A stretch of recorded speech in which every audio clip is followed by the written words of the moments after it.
external structure of the earth or internal structure of the earth. Okay, so ఇప్పుడు మనం ఏంటి earth surface మీద ఉన్నాం.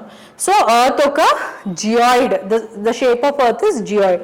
సో మనం ఇక్కడ ఉన్నాం. ఇప్పుడు ఎగ్జాంపుల్ ఇది, ఓకే వాటర్ బాటిల్ తీసుకుంటున్నాను. సో ఇది ఎర్త్ సర్ఫేస్. సో మనం ఇక్కడ ఉన్నాం. ఓకే, ఇక్కడ నించొని ఉన్నాం అనుకుందాం ఎగ్జాంపుల్. సో ఇట్లా ఎర్త్ని కట్ చేస్తే లోపలైతే ఇంటర్నల్ స్ట్రక్చర్ ఒకటి ఉంటుంది కదా.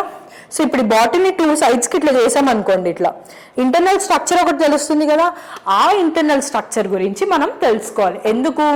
Because these forces are making differences in the land form. Land surface మారుస్తూ వస్తుంది అనమాట విత్ టైం, విత్ స్పేస్. అంటే ఈ ఏరియా నుంచి ఈ ఏరియా, ఎగ్జాంపుల్ ఇది ఒక 1000 కిలోమీటర్స్ అనుకుందాం.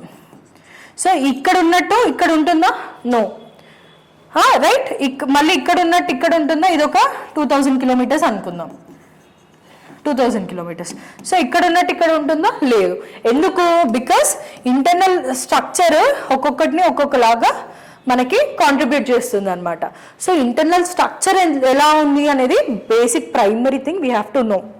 సో ఎందుకంటే దాని లోపల ఏం జరుగుతుందో దానివల్ల మనకి there is differences in the creation of land forms. Okay, so అందుకు మనం నేర్చుకుంటాం అనమాట. Structure of earth. So earth's surface is continuously reshaped by both endogenic and exogenic forces. So first structure of earth తెలుసుకోవాలి అంటే endogenic, ఎక్సోజెనిక్ forces గురించి తెలుసుకోవాలి. ఎక్సోజెనిక్, endogenic. So exo అంటే ఏంటి, ఎండో అంటే ఏంటి? ఎండో అంటే ఇంటర్నల్ ఫోర్సెస్, ఎక్సో అంటే ఎక్స్టర్నల్ ఫోర్సెస్.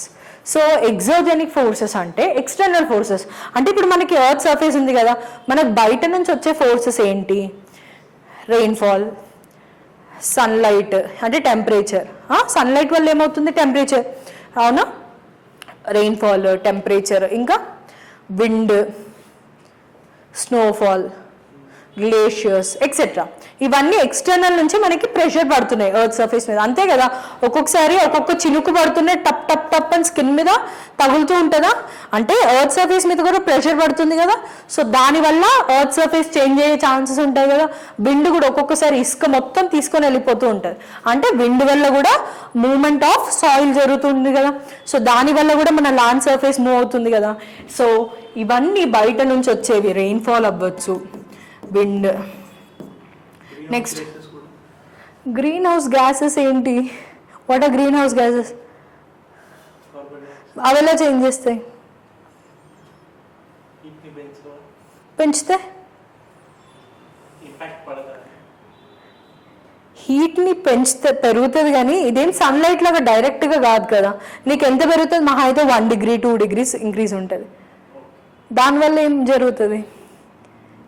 అర్థమవుతుందా? ఓకే, సో మేజర్ ఫోర్సెస్ అనమాట ఇవన్నీ. So rainfall, wind, sunlight, so sunlight or temperature. So ఇవన్నీ మన ఎర్త్ సర్ఫేస్. సో ఇది ఎర్త్, ఇది అనుకుందాం ఎర్త్. సో ఇక్కడ ఇవి పడటం వల్ల there will be changes on the earth surface. కాబట్టి ఇవన్నిటిని ఎక్సోజెనిక్ ఫోర్సెస్ అంటాం. Okay, right. Next endo. Endo అంటే ఇప్పుడు ఇది ఎర్త్ కదా. ఇప్పుడు ఈ బాటిల్ ఉందా, ఇది ఇక్కడ ఈ హాఫ్లో ఇలా కట్ చేసామనుకో మనకి ఇంటర్నల్ స్ట్రక్చర్ కనిపిస్తుంది కదా, అవునా. సో ఇట్లా ఈ లోపల ఉండే ఫోర్సెస్ ఏవైతే they are causing disturbances to the earth surface, వాటిని ఎండోజెనిక్ అంటాం. అది ఎక్సో కదా, ఇది ఎండో. So endogenic. జెనిక్ అంటే ఏంటి? ఆరిజిన్. లోపల ఆరిజిన్ అయితే ఎండో, బయట ఆరిజిన్ అయితే exo. Okay, so exogenic and endogenic forces. So these changes brought about these processes are known as geomorphic processes. So ఆ ప్రాసెస్ ఏవైతే ల్యాండ్ ఫామ్ ని మారుస్తున్నాయో వాటిని జియోమార్ఫిక్ ప్రాసెస్